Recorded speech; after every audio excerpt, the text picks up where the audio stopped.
Prabhu,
Gopal की गुरुदेव की नमस्ते।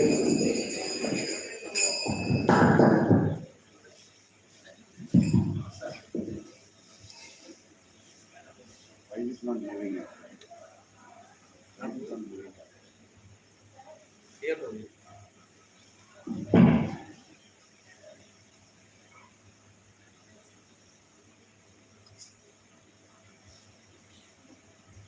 The lotus feet of a spiritual master and the only way by which we attain pure devotional service. I borrowed his lotus feet with great fine reverence. By his grace, one can cross the ocean of eternal sufferings and obtain the mercy of Krishna.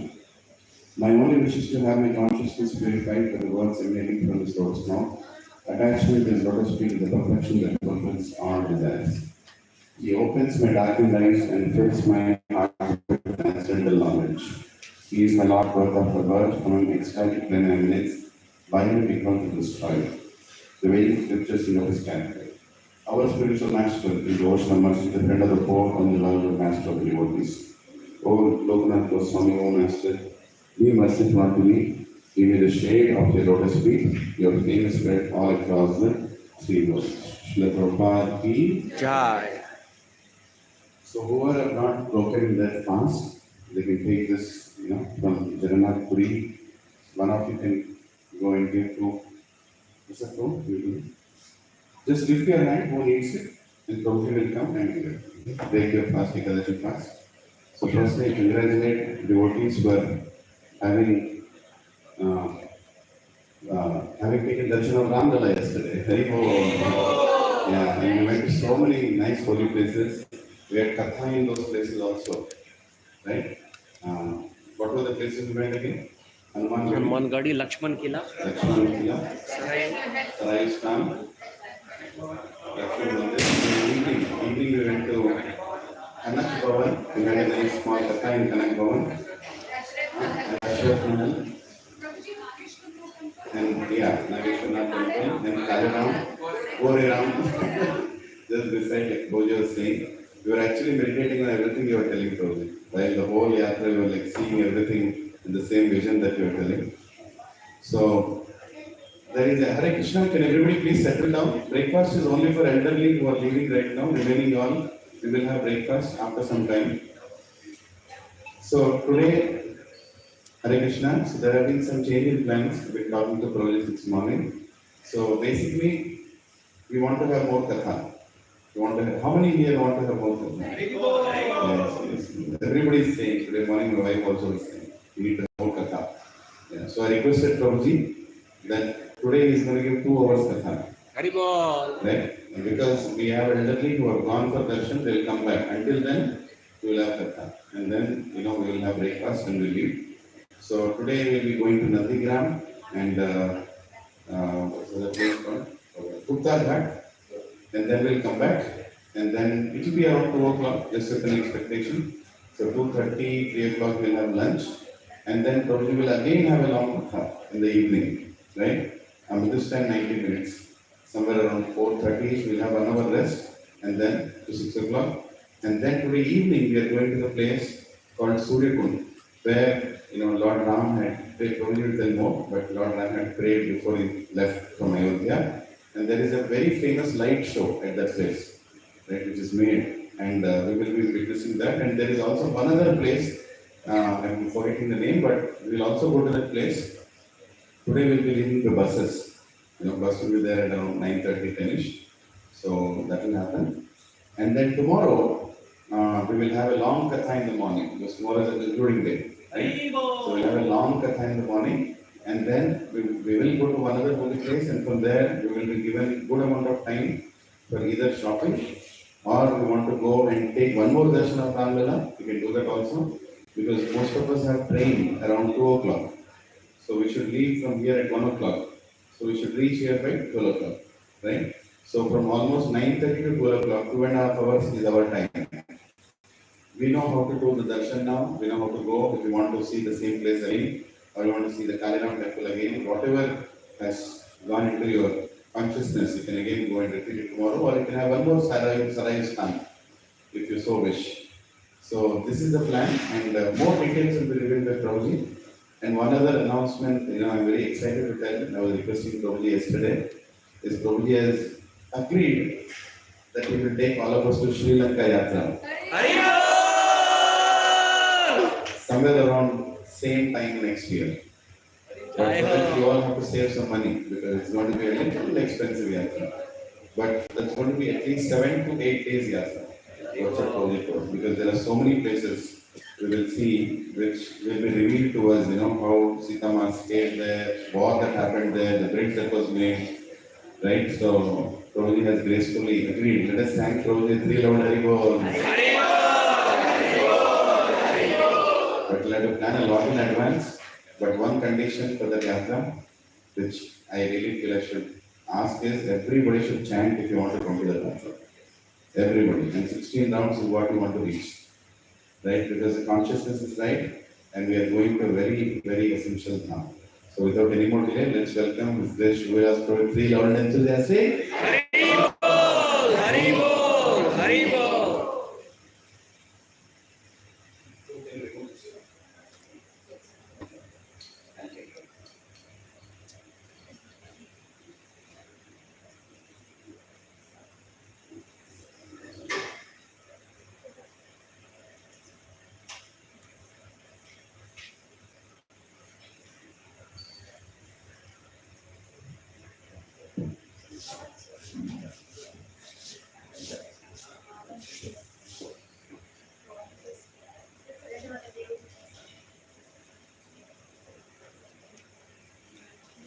Hare Krishna, please settle down.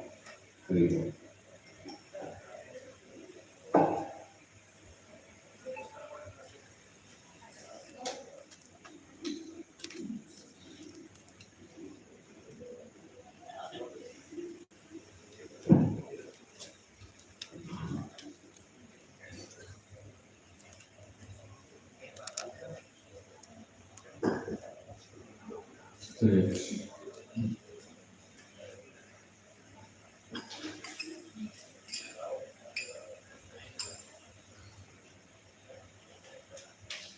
जय राधा माधव कुंज बिहारी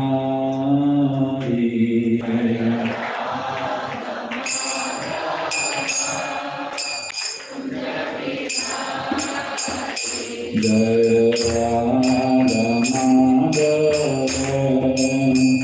कुंज बिहारी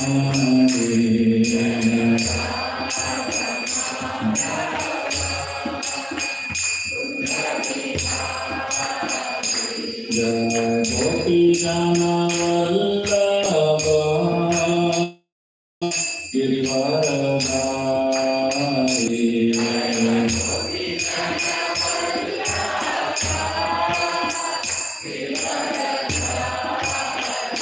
जय गोपी जन Vallabh Girivardhari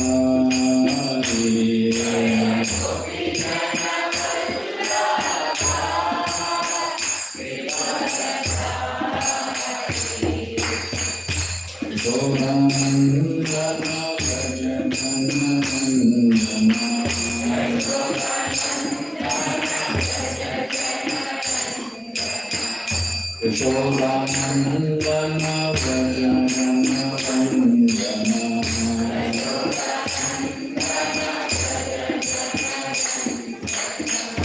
Yamuna Tira Vanachari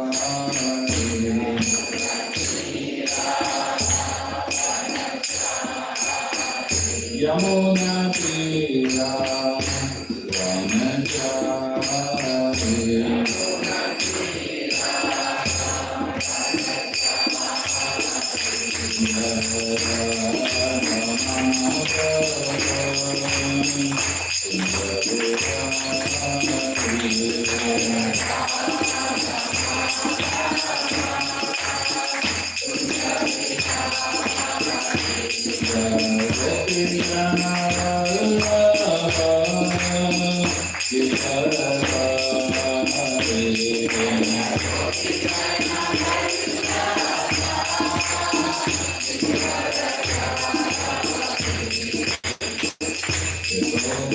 Yashodanandana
Om Namo Bhagavate Vasudevaya.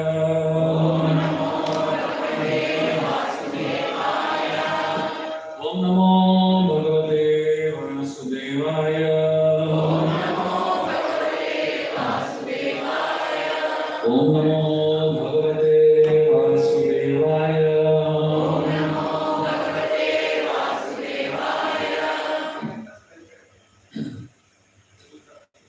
Om Agyantimirandasya Gyananjanasharaya Chakshurunmilitam Yena Tasmai Shri Gurave Namaha Shri Chaitanya Vishtam Sthapitam Yena Bhutale Swayam Rupa Kadamayyam Niradi Swapadantikam Vandeham Shri Guru Shri Guru Shri Guru Vaishnavanscha Shri Rupam Sahajatam Sahajana Raghunatam Vitam Tam Sanjeevam Sadvaitam Savadutam Pajana Sahitam Krishna Chaitanya Devam Shri Radha Krishna Bhagavan Sahajana Lalita Shri Vishakam Namaste He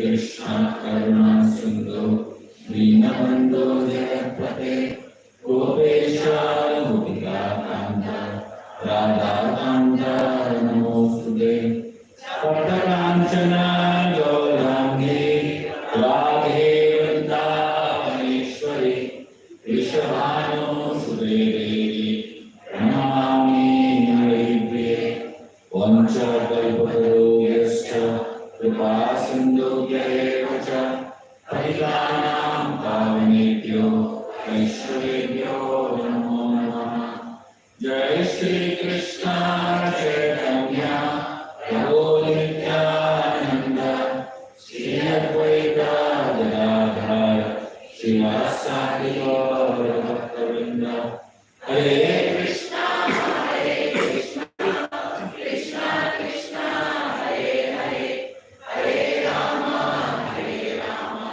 Rama Rama Hare Hare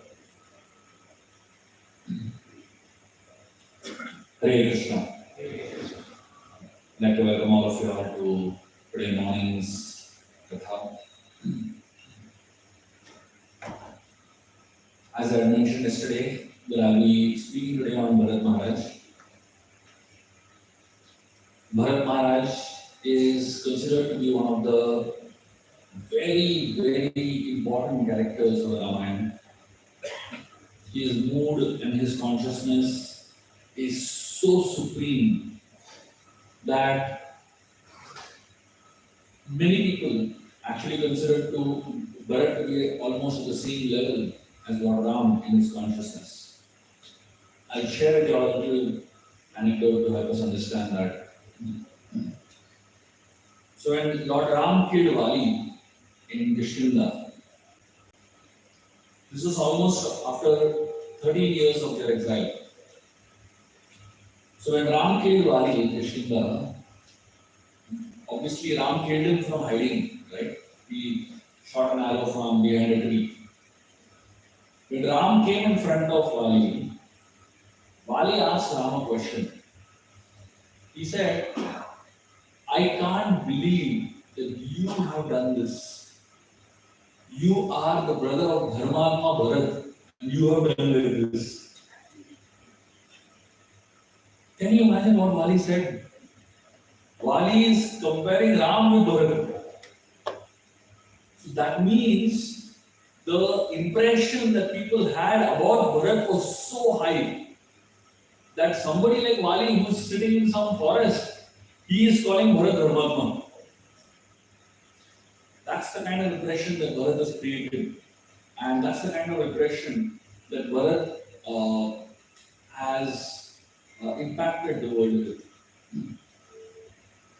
So before we go to the place of Bharat, which is Nandigram, let us meditate very nicely on the personality of Bharat and understand who this person is, how he thinks, what's his consciousness, what's his psychology, and how he deals with problems in his life, how he faces situations in his life. That's what we're going to be doing today.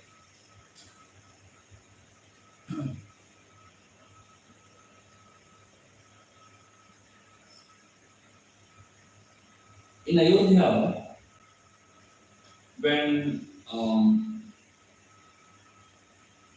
Dasharath Maharaj, after Lord Ram left from Ayodhya, he went to this place called Chitrakoot. On his journey there, the entire Ayodhya was plunged into a state of sadness. Now, obviously, because the two princesses had left along with Sita, and the other two princesses, Bharat and Shatrughan, they were in Venkatesh. They were not even in Ayodhya. It's explained after the marriage of the four brothers with the four sisters in Mithila, Ashwamati, the father of Kaikeyi, he had sent his son to Mithila to call Bharat to his place. So from Mithila itself, Bharat and Shatrughan directly went to their grandfather's house. They never even came back to Ayodhya. And they stayed in their grandfather's house for the next 12 years. So for 12 years, there was a lot of peace and a lot of happiness in Ayodhya. And then 12 years later, something happened that began a lot of turmoil. What was that thing that happened? Kamba describes it in a very interesting way. Kamba says that one day, Dasharath Maharaj was looking at himself in the mirror. And when Dasharath saw himself in the mirror, he saw there was white hair near his ears. He got white hair near his ears. It is explained that when you first start getting white hair, you get around your ear area only, white hair. So Kamba explains, it is like this white hair are whispering in your ears, you fool, you're getting old. Better start winding up all your past tense, Unfortunately, we die then. We don't want to hear that white hair talking to us, isn't it? I mean, it's scary when you get your first white hair. It's a very stark sign that you are getting towards the older part of your life. So Dasharatha Maharaj, he realized that I need to hand over the kingdom to Lord Ram because I've reached old age. Also, Dasharatha was having a lot of bad dreams. He was having a lot of thoughts that were haunting him. There were a lot of mistakes that Dasharatha had done in his previous days, in his younger days, which were obviously going to come as reactions in his life. Whatever you do in your life, it will come someday to you, right? So Dasharatha knew very well that someday reactions are going to come. He had killed this young boy named Shravan Kumar by mistake, and his parents had cursed him. So like this, there were some mistakes that Dasharatha had done in his previous life, which were chasing him in the form of dreams and bad visions, etc. And Dasharatha felt, I need to hand over the kingdom to Rama. Of course, after that the whole drama happens. We discussed a little bit about it yesterday. And in the end, when Ram, Lakshmana and Sita leave Ayodhya, eventually Dasharatha Maharaj dies. He gives up his body, dies. The most painful thing is that Dasharatha had 4 sons, but no one to do his shraddha, no one to cremate his body. I mean, 4 sons, not even one of them is there to cremate his body. So they kept the body of Dasharatha in a vat of oil, a huge vat of oil. They immerse the body of Dasharatha to preserve it till the time someone comes, one of the 4 sons comes. And then Vashishta sends for Bharat.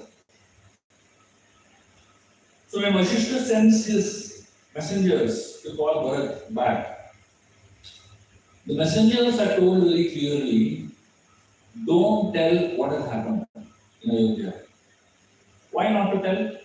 Many reasons. One is from a security point of view. The kingdom without a king is a very dangerous situation, isn't it? So now they don't want too many people to know that Dasharatha is died. Otherwise, first of all, there is already chaos in Ayodhya. If there is an attack, there will be more problems. So the messengers are not told to tell exactly what happened. But at the same time, the messengers had to give Bharat a sense of urgency. They had to come back immediately. Bharat has been there for 12 years. So for him, coming back to Ayodhya, he's not going to come immediately, isn't it? He'll wind up his own responsibilities there, slowly he will come. But Vashishta wanted immediately Bharat to come. So he sent the messengers to Kaikeyi. The moment the messengers reached Kaikeyi, the message was sent to Bharat Maharaj that the messengers from Ayodhya have come and they want to meet you immediately. This was early in the morning. Bharat was asleep. And when he was sleeping, that night, he had a very terrible dream. And in his dream, he saw his father Dasharatha Maharaj falling down from a cliff. And he fell into a huge lake. The lake was not made up of water. It was made up of muck. Very, very dirty type of lake.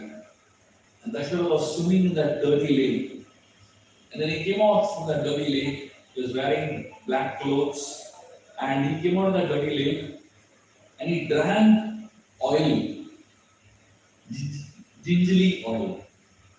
They said the gingerly oil is given to dead people. So Dasharatha Maharaj drank gingerly oil. And then a chariot came from the south. And on this chariot was sitting a lady who was laughing like mad. She was looking very evil, laughing like mad. And she pulled Dasharatha Maharaj and threw him on the chariot. And she put a garland of red hibiscus flowers on Dasharatha Maharaj. So Dasharatha was dirty, he was wearing black clothes, and he was having a red garland. And then the lady, laughing and howling, she was driving this chariot of donkeys. not horses, donkeys, towards the southern direction. And that's when Bharat woke up. He immediately felt something is terribly wrong in Ayodhya after he had this dream. All of us get dreams, isn't it? But how many of us actually remember any of our dreams? Most people don't even remember dreams, isn't it? And even if you remember, it's not really worth, sharing or remembering. It's like really just unorganized pieces of information. So those who are very exalted people, those who are very aware people, they know how to interpret their dreams. Because dreams are actually an indication of the future. The Paramatma gives us a lot of hints. There are a lot of things that the Paramatma is trying to tell us, but we don't understand clearly. So, one of the ways in which the Paramatma talks to us is through the form of dreams. So, you'll find in all our scriptures, there will always be dreams mentioned, right? Whether it is Ramayana, whether it is Mahabharata, it's particular points in time people get dreams. And then somebody helps them interpret the dreams. So Bharat Maharaj woke up very disturbed. And then he got this message that the messengers from Ayodhya have come. He rushed over there. When he saw the messengers, he immediately knew these messengers have come from the top order of Ayodhya. And the messengers started talking to Bharat. And they said, you are immediately called to Ayodhya. And Bharat Maharaj asked them, what happened? The only thing they told them is, good fortune awaits you. They didn't tell them anything else. Bharat Maharaj knew that these people have been only told to them this much. No point in asking more also. Bharat immediately decided to leave. While coming, the messengers took 1.5 days to reach from Ayodhya to Bangladesh. When Bharat was leaving along with Shatrugna, his grandfather sent him a lot of gifts. Lot of gold and lot of jewels and lot of clothes, and so many gifts for his daughter and for his grandson. Now these gifts were filled up many, carts. There were many chariots filled with gifts basically. And Bharat and Shatrugna, while returning back, they took 7 days to reach, the borders of Ayodhya. When you travel light, you can travel fast. When you carry a lot of burden, you can travel slowly only, no matter how fast you want to reach. Therefore, it is that life is a journey. Try to travel light. Light not just means in terms of your luggage, but in terms of what is in your mind.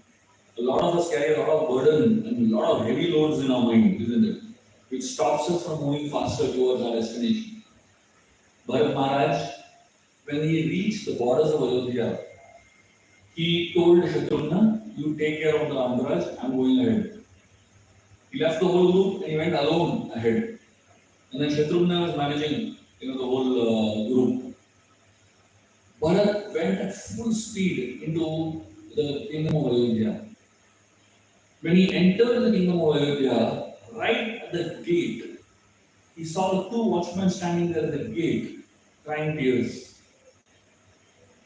He was shocked. Have you ever seen watchmen cry?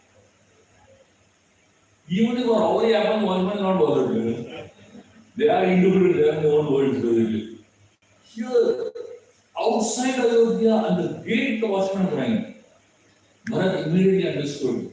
There is something seriously wrong over here. When he entered into the city, he saw the city was empty. No one on the streets, no one on the roads, and no shops selling things. The temples were not even decorated. Homes didn't have lights. Nobody was even lighting lamps. And everyone that he saw was crying. Even the animals were crying.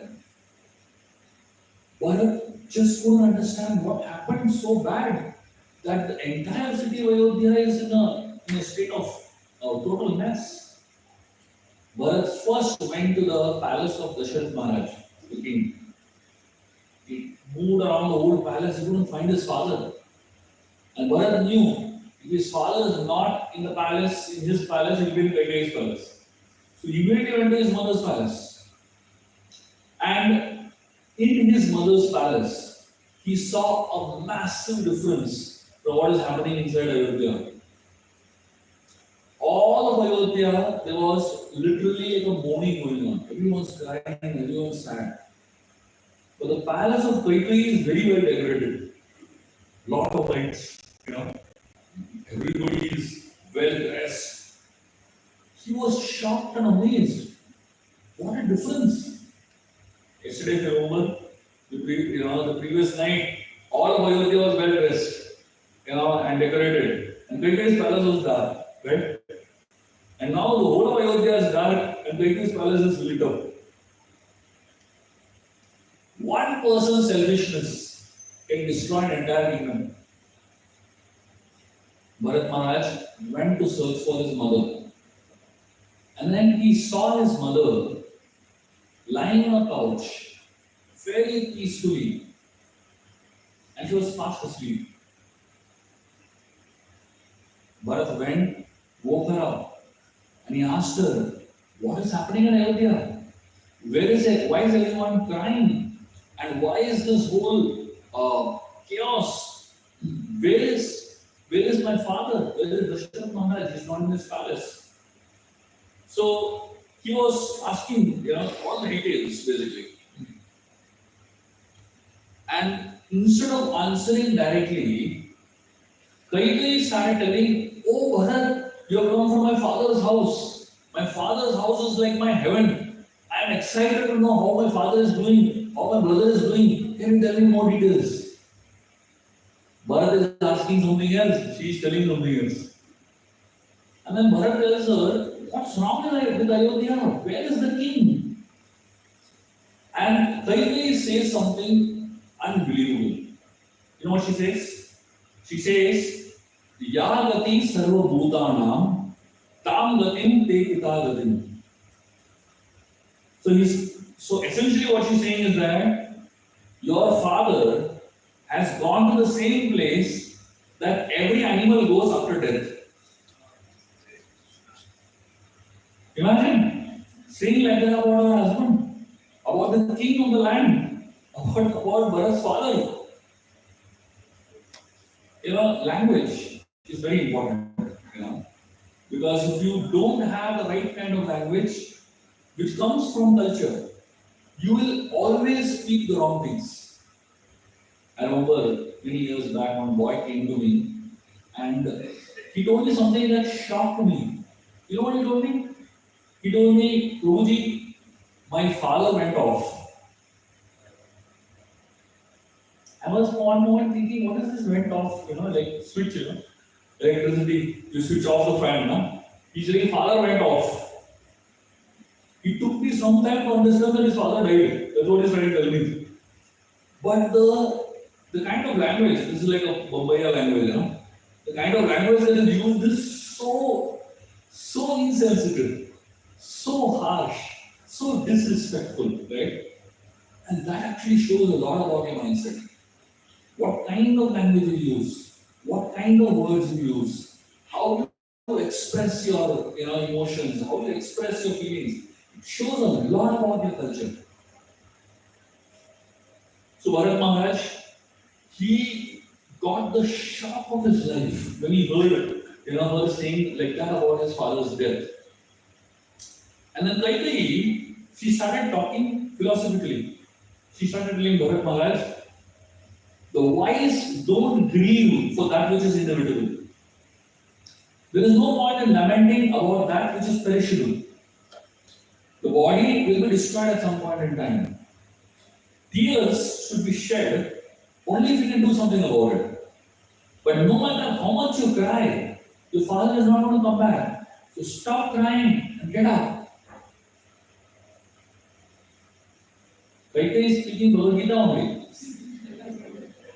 This is philosophy of Gita only, right? But if you speak the philosophy of the Gita at the wrong time, in the wrong situation, it hurts. It doesn't pacify. It doesn't give hope. It doesn't give inspiration. It hurts. At this point in time, speaking philosophy of Gita is not the right thing to do. At this point in time, what she needs to speak is language of compassion, empathy, language of kindness. Not every time we need to speak Gita. Not every time we need to speak philosophy. Unfortunately, devotees become so philosophical that they end up speaking philosophy in the wrong time. So here, Kaitri is speaking the right philosophy. Everything she is saying is perfect, philosophically. But it is the wrong mood, the wrong way, the wrong circumstance. Bharat was shocked. He said, Ram was so lucky to be with our father while he was dying. With the departure of the father, the eldest son becomes the father.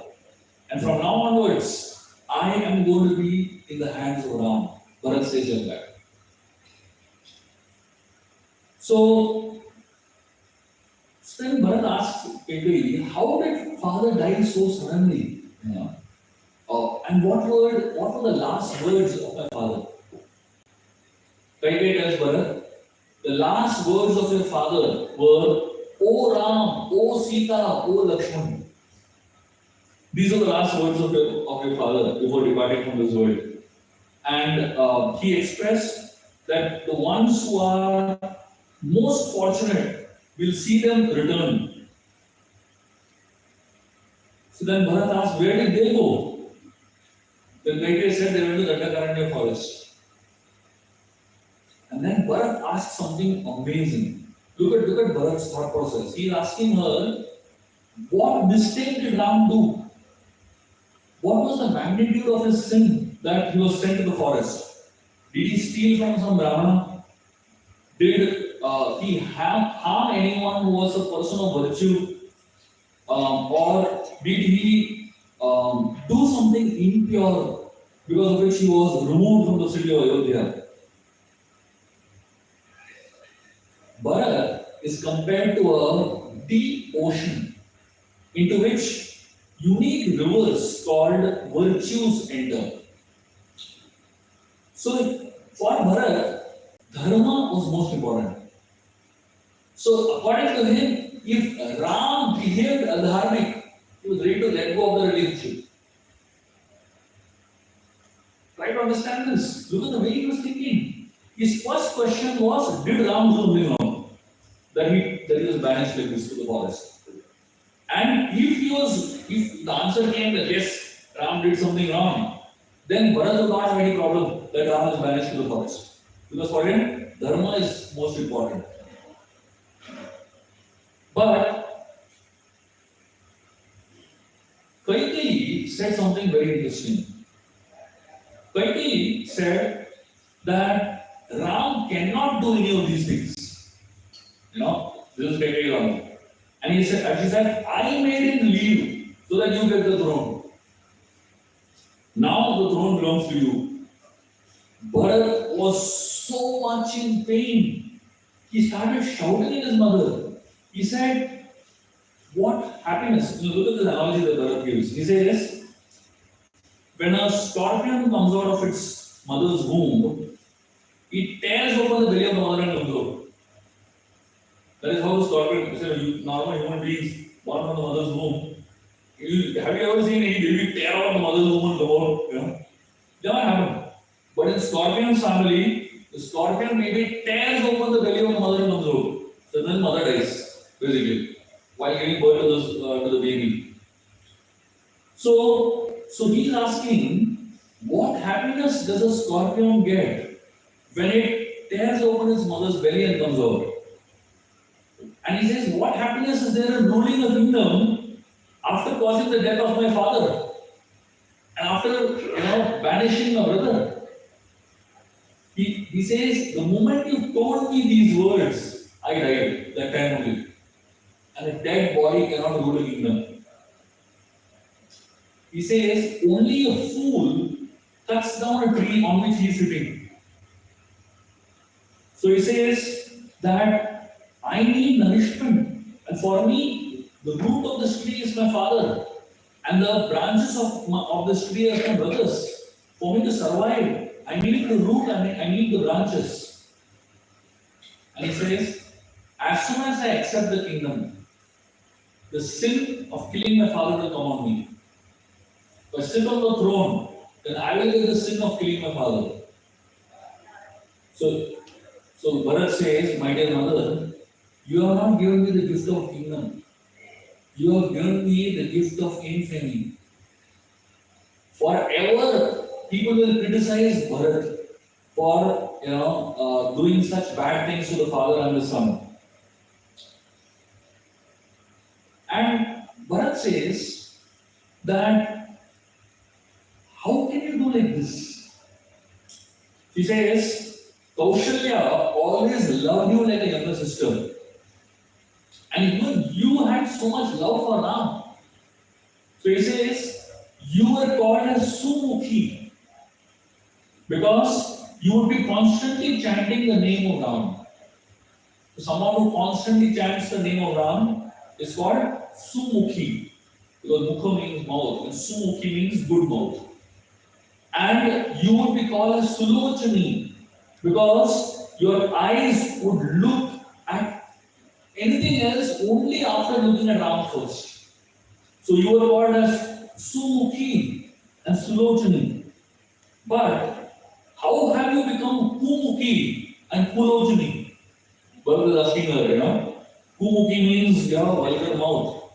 And Kulochani means that you're casting negative glances. So he says, I am like a calf. A small calf cannot carry the load of an ox. Ox is huge, right? Calves are very small. How can the calf carry the burden of an ox? And he says that I cannot carry the burden of this kingdom because I am too small for it. So he says, I will make sure that Ram comes back. And I'll make sure none of your desires are fulfilled. If only Ram did not love you so much, I would have thrown you out of the kingdom right now. The only reason I'm not doing anything to you is because Ram loves you. Imagine, even at this point, the Bharat is thinking what Ram will think, about what he does. So Kaikeyi was shocked at the turn of events. She had assumed that she was doing everything for Bharat's good. And now, Bharat is acting so angry at her. She is not able to understand only what wrong did I do. See, if you want to do good to someone, first you should know what is good. If you don't know only what is good, what good will you do to anybody? And therefore, it is very, very important to understand the heart of the other person before you, think of doing good to them. I might want to do good to somebody, but if that person, for example, I want to give gulab jamun to someone because I think they will like gulab jamun. But if that person is a diabetes patient, how will the gulab jamun help that person? It's really bad for the person, isn't it? And then Bharat says something fantastic. He tells Kaikeyi, you are from Kaikeyi Desh. How come you did this? In the Ramayana, there is a very simple verse that says that you are from Kaikeyi Desh, why did you do this? But there's no explanation. Valmiki doesn't give an explanation of why Bharat says like that. The Acharyas give a very interesting interpretation to this particular statement of Bharat. The Acharyas explain that Kaikeyi Desh is a very special country because it got its name because in that country there are thousands and thousands of peacocks who are constantly shouting and making noise. The peacocks, the noise they make is coo coo. So from that coo coo noise comes the word Kaikeyi, basically. So all day long you hear that noise of the peacocks will be coo coo coo coo, So the entire country came to be known as Kaikeyi because of that. And the interesting thing about peacock family is that it is explained the first child that is born to a peacock family, the first son that is born to a particular mother and father, the first son has a natural crown on his head. You see peacocks having this little crown on their head? Not all peacocks have that crown on their head. The first-born son in the family of peacocks has a crown on their head. All the others born in the family don't have a crown on their head. So Bharat is telling Kaikeyi, you are born in a country which is filled with peacocks, and the natural law and the natural way of life of peacocks is that the first-born son has a crown on his head. And you are trying to change the natural order. Ram is the firstborn son. He has to have the crown on his head. And you are taking the crown off the head of Ram and putting it on my head. How does it? It's not even natural, Bharat tells. Imagine, how much Bharat is thinking and how much depth Bharat has in his words. He says, what kind of a mother are you? To secure the kingdom for your son, you have made the son of another mother cry. Kaushalya's son, you have made him roam in wilderness. And he says, you are supposed to be a mother. And a mother's heart always feels compassion towards their son or somebody else's son. And Bharat gives an amazing example. He says, even animals know this. And he gives an example of Vashishta's cows. So he says, Vashishta has a Kamadhenu cow. And once that cow of Vashishta observed a farmer torturing two young oxen and beating them up and making them work like anything.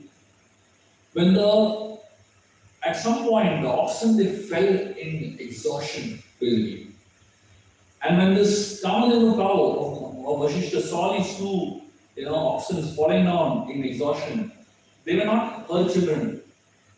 But she started crying in compassion, seeing the two, sons of somebody else, fall down in exhaustion.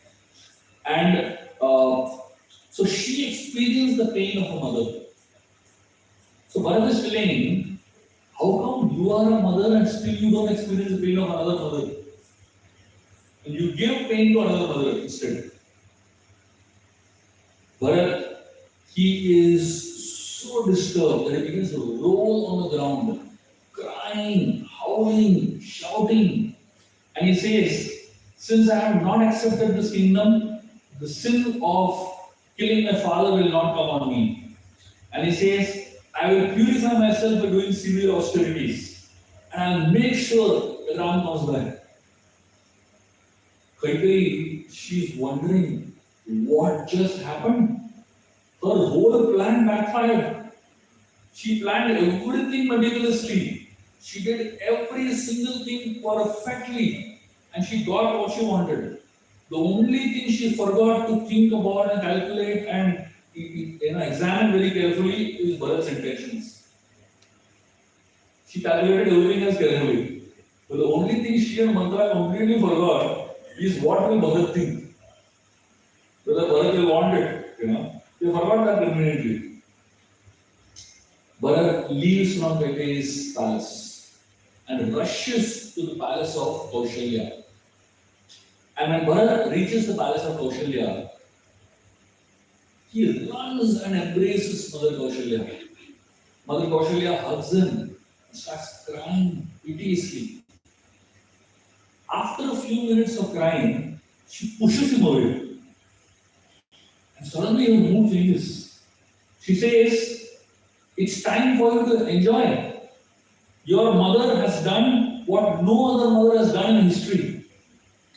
And she says, I am sure you already knew about the plan. And I won't be surprised if you are a part of the plan also. Kaushalya tells Bharat like that. And she says, the only thing that I ask you is, why didn't you send me along with my son to the forest? Do you want to house arrest me so that Ram does not attack the kingdom? So she's asking all these questions to Bharat. So she says, I can assure you, my son will not go and attack the kingdom. Please let me go with the body of my husband to my son. Like that Kaushalya is telling Bharat. Bharat, he goes mad when he hears this. Now imagine if you have not done anything wrong and someone blames you for things that you have not done at all. How will you handle it? Handling misunderstanding is not easy, isn't it? Especially if you are misunderstood by someone whom you love the most. Especially if you are misunderstood by someone whom you respect the most. It's not easy at all.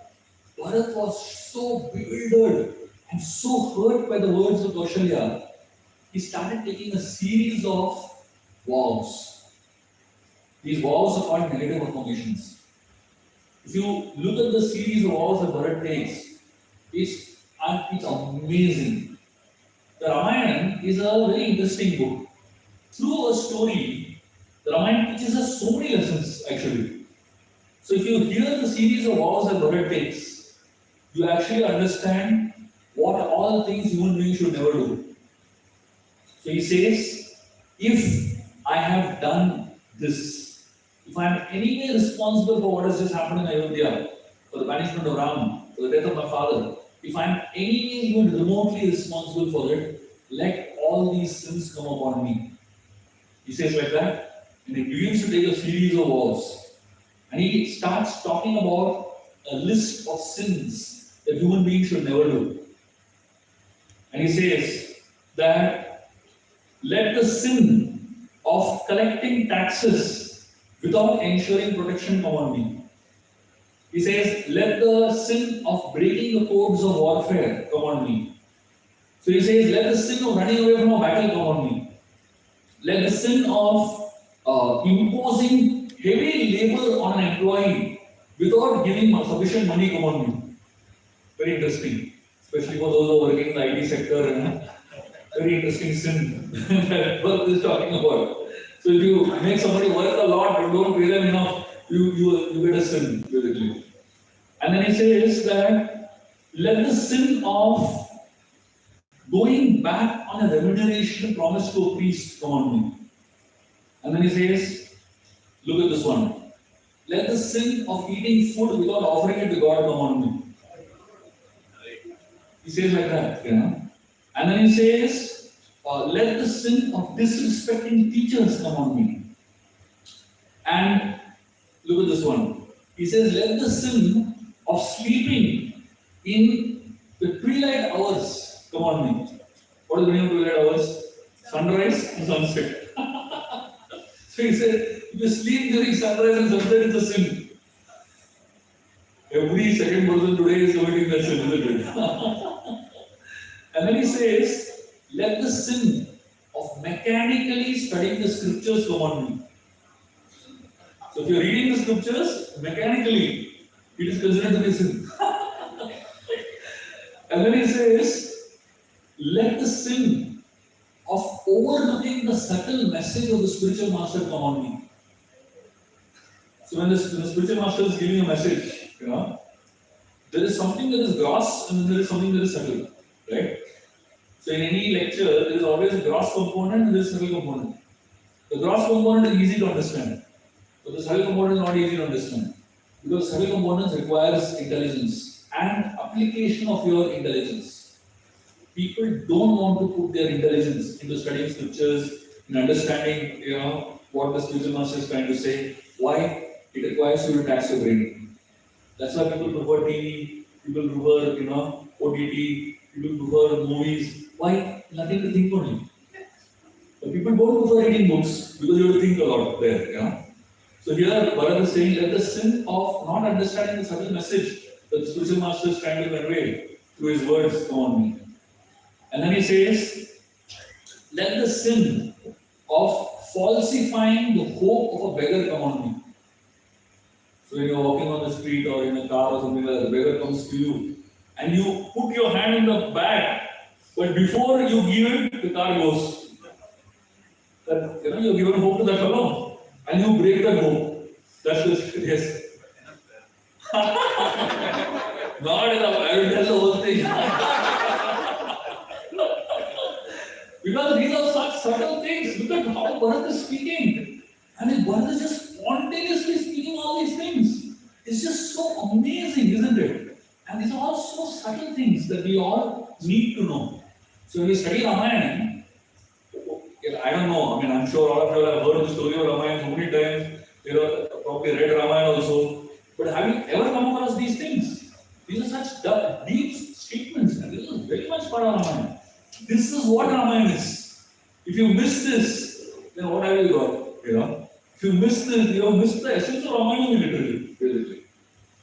And then he says, let the sin of setting fire to somebody else's house come on me.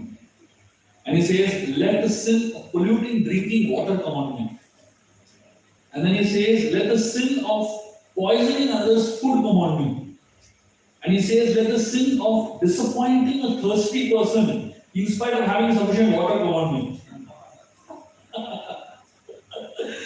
And then he says, let the sin of kicking a sleeping cow come on me. And then he says, let the sin of giving gifts to undeserving people come on me. All the election campaign, this is the sin we're talking about. Giving liquor bottles to all undeserving people and giving money to undeserving people, basically. And then he says, let the sin of deceiving a friend come on me. Deceiving a friend. And he says, let the sin of avoiding gratefully serving parents and abusing them come on me. And then he says, let the sin of letting out the secret somebody has shared confidentially come on me. And then he says that let the sin of eating delicious foodstuffs without sharing it with others come on me.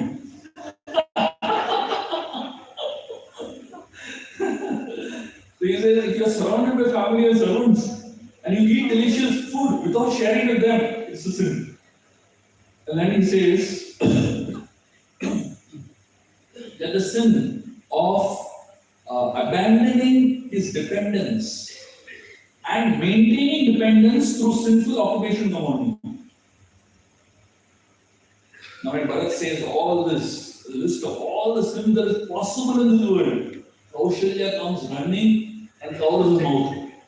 Because Bharat was going to go on, with many more sins. She stops him. She says, enough. And then she tells him that the moon may someday emit poison from its rays.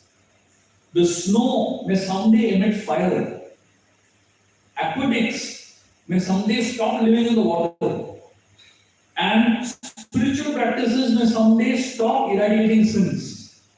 But Bharat will never turn hostile against Ram. Whatever Bharat says, she is convinced that this person is something else only. And Kaushalya, she began by doubting him. But after the series of negative affirmations that Bharat takes, Kaushalya realizes that this person is something else only. I unnecessarily doubted him. So when you are going through misunderstandings in your life, and you're going through these kind of painful situations in your life, and especially someone whom you love criticizes you or says something very harsh towards you, how do you deal with it? How do you confront criticism?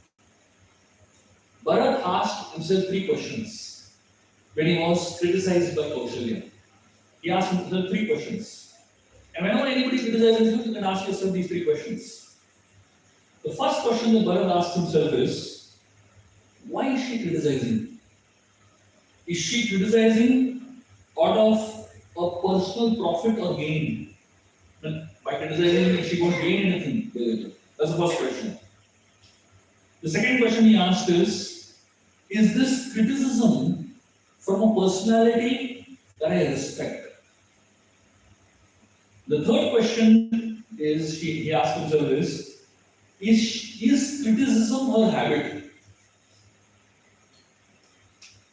And the answer to all these questions he got was, that she is criticizing not from a personal profit, but she is criticizing from a personal pain. So sometimes when somebody criticizes us, they criticize us out of great pain that they are going through themselves. So when somebody goes through pain, they say things to us to cause us pain, right? But it's not actually their intention to cause us pain. They just don't know how to deal with their own pain. And the second thing Bharat asked himself, is this a person that I respect? And he realized, yes, I respect her a lot. And his criticism or habit. There are some people who every day go on criticizing, right? And if somebody who is on a daily basis to keep on criticizing, he criticizes, you don't take that person very seriously. So that's his habit. But if somebody who never criticizes, that means there is some very big pain they are going through. And Bharat, he realized that the only way to deal with somebody who is criticizing me, and especially whom I respect, is to help that person understand my heart. And that's why he spoke this series of affirmations. By taking these affirmations, Bharat did not solve Kaushalya's problem. He didn't solve Kaushalya's problem. But he gave her a strong demonstration of his sincerity. After speaking all those words, Kaushalya understood this person is a very sincere person. So from Kaushalya, Bharat goes to meet Vashishta, his guru. So Vashishta, he talks to Bharat and he explains to Bharat that now that you have come here and you understood the situation, please take charge of Ayodhya and first go and cremate your father.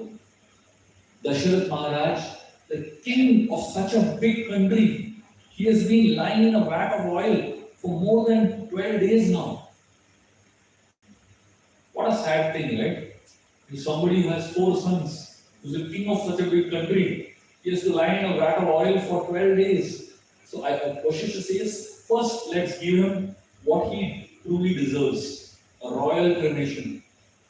So then they bring the body of Dasharath out of the vat of oil and they have a huge royal procession for Dasharath Maharaj's cremation.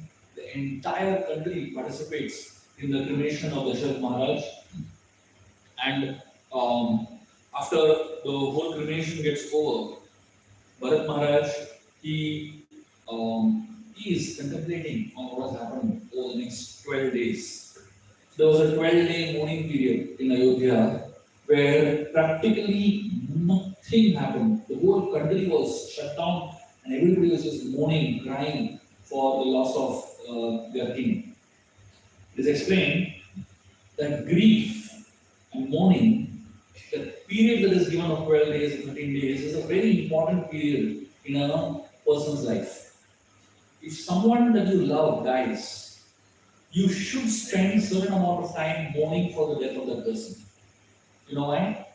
Because the Atma gets attached over a period of time, many years of connection with the other person.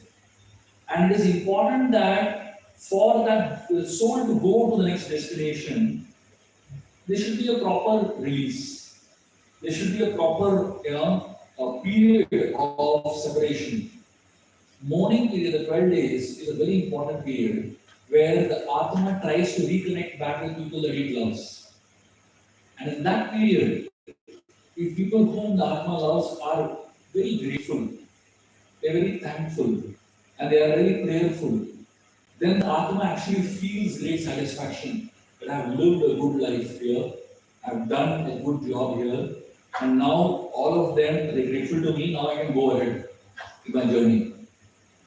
But in those 12 days, everyone is very busy in their own lives. The Atma is running around from one person to another, hoping for some gratitude, hoping for some kind of reciprocation, and everyone is too busy for it.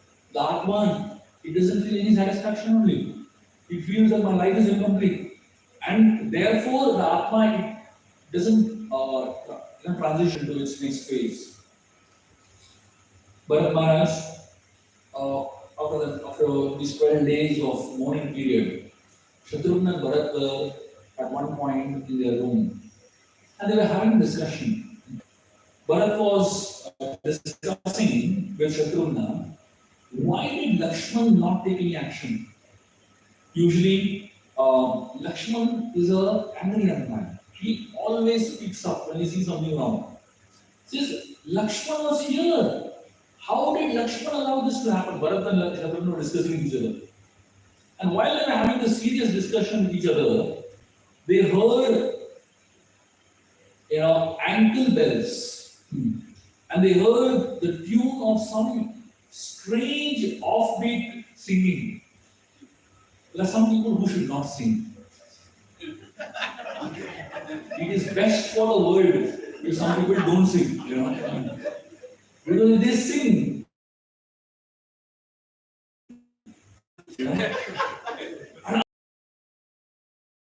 absolutely no idea of Sur and Dal when they sing.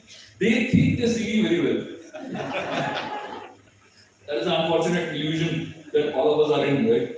Even the worst of singers think they are Lata Mangeshkar and really powerful singers. So the entire Ayodhya was mourning, and everybody was crying and really in a sad situation.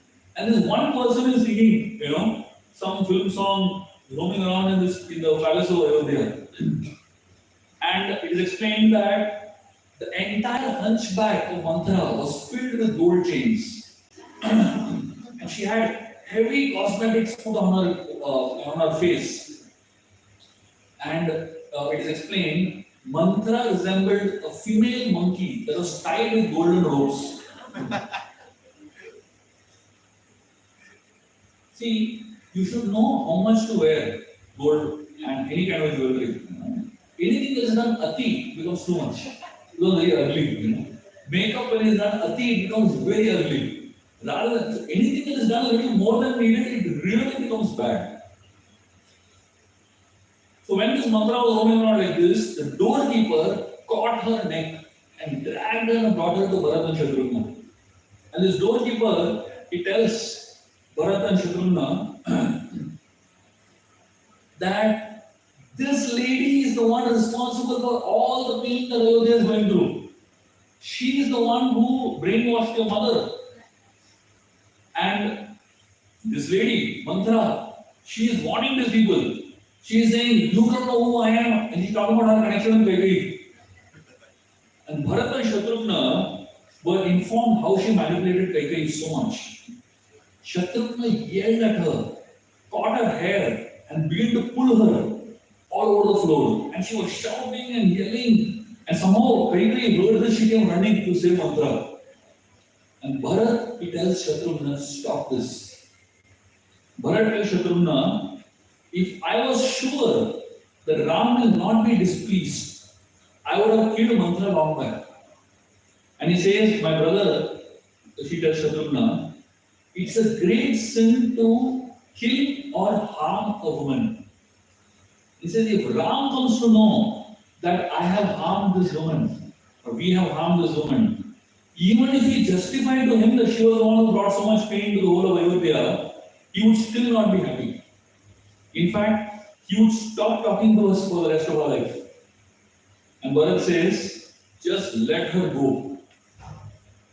And therefore the word Bharata means the one whose bhava, raga and tala are in sync with Lord Ram. That is the meaning of the word Bharata. The one whose bhava, raga and tala are in sync with Lord Ram. So that means he knew what Ram prefers. He knew the rhythm of Lord Ram.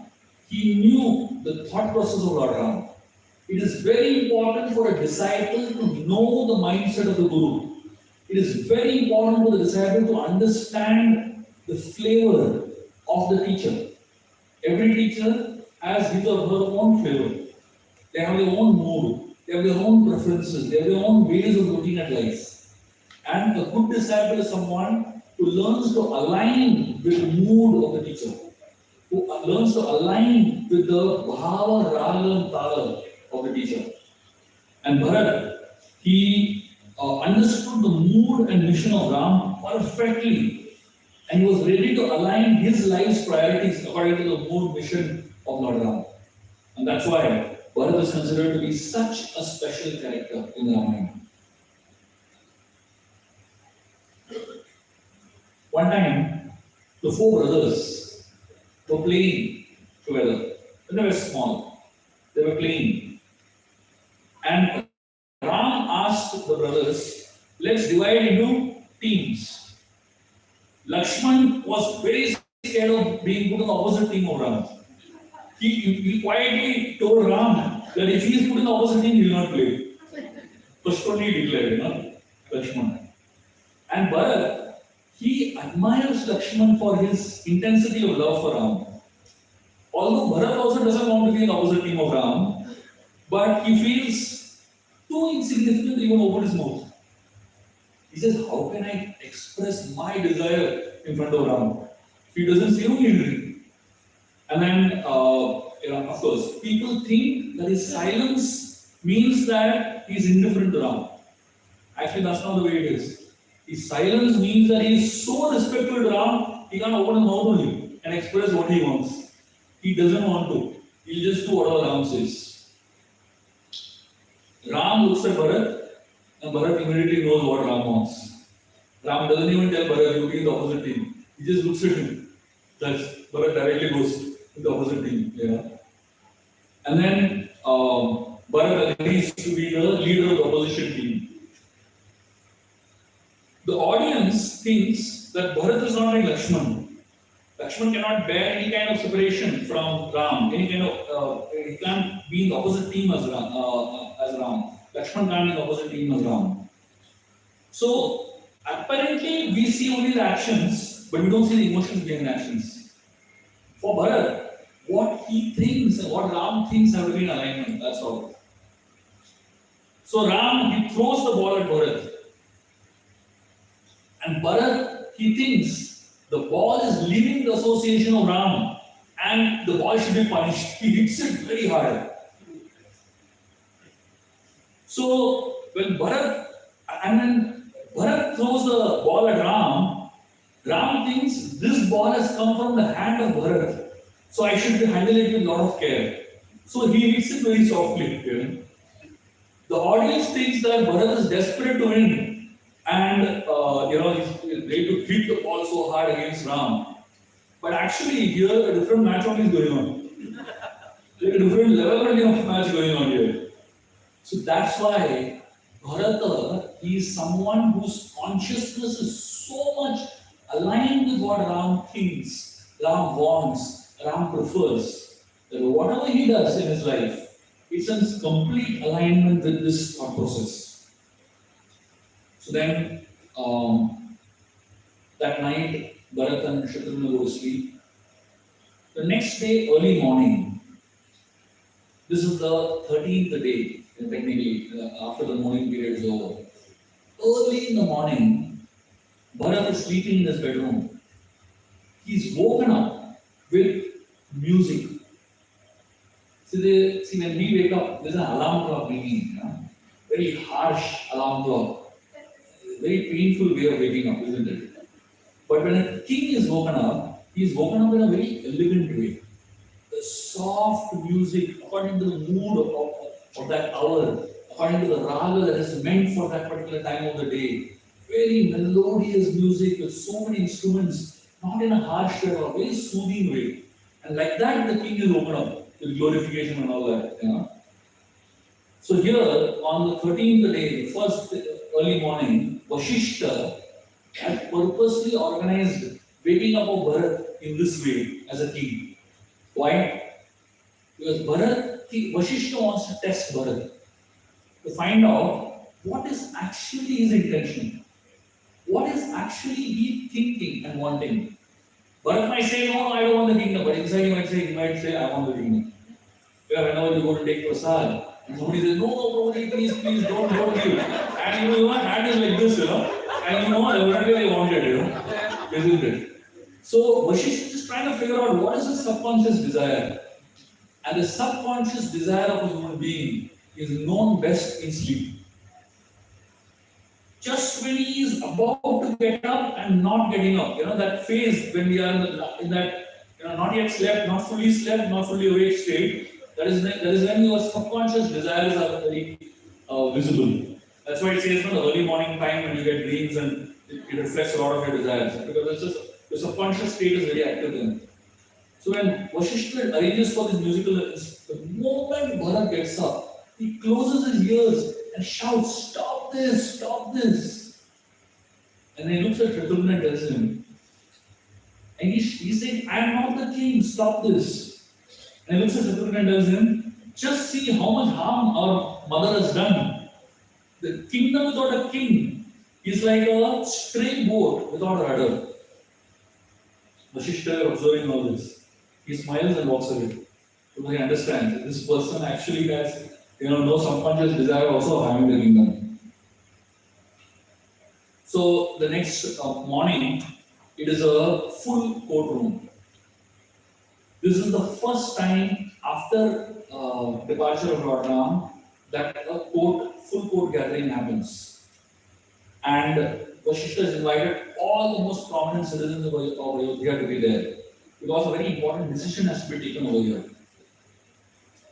So Vasishtha, once the gathering happens, Bharat and Shatrugna are also there. He says, "The king has surely gone to the higher realms. And now it is important that we focus on his final words. He gave more weight to his words than to his own life, or even to Ram. Because, Dashrath gave those two boons to Kaikeyi, right? To fulfill those two boons, which were his words, he banished Ram and he made Bharat the king. So Vasishtha is saying he gives more importance to his words. So we also should give his words very lot of importance. So Vasishtha starts telling Bharat about the importance of following instruction of father. And he starts quoting from scriptures. How many sons have followed their father nicely. He says, Parashuram, on the words of his father, cut off the head of his mother also. The father said, cut, he cut. And then he says, Yayati was cursed by Shukracharya to become an old person. 4 of Yayati's sons, they denied exchanging his youth. So Yayati became an old person because of the curse. So he went to his sons and he told his sons, can you exchange your youth for my old age?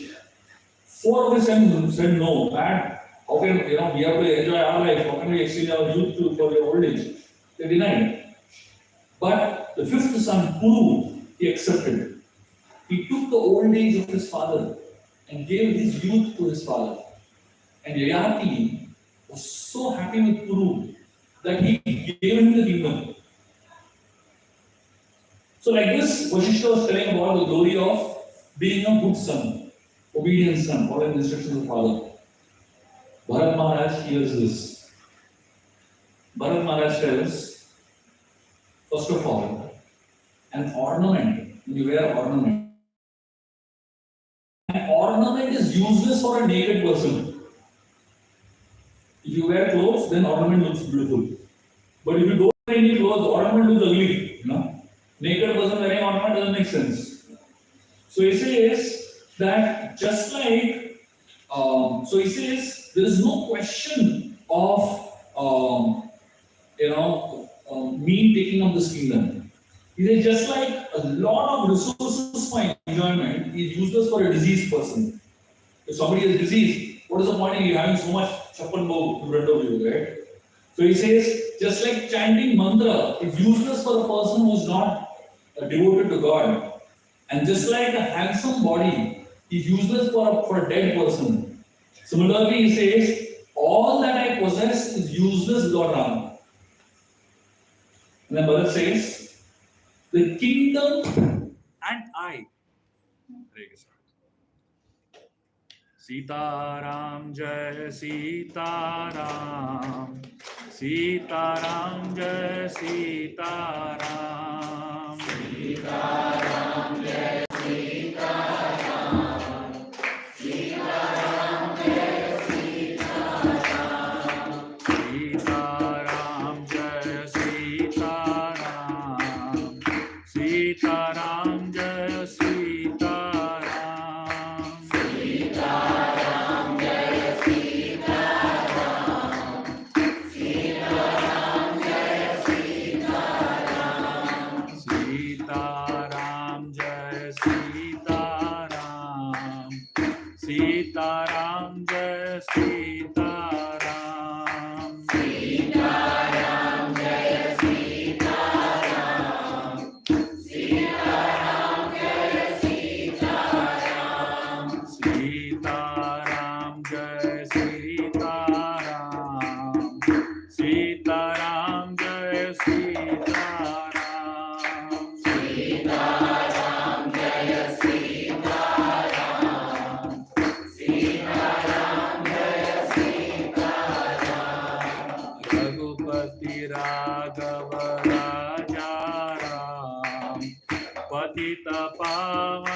Sitaram.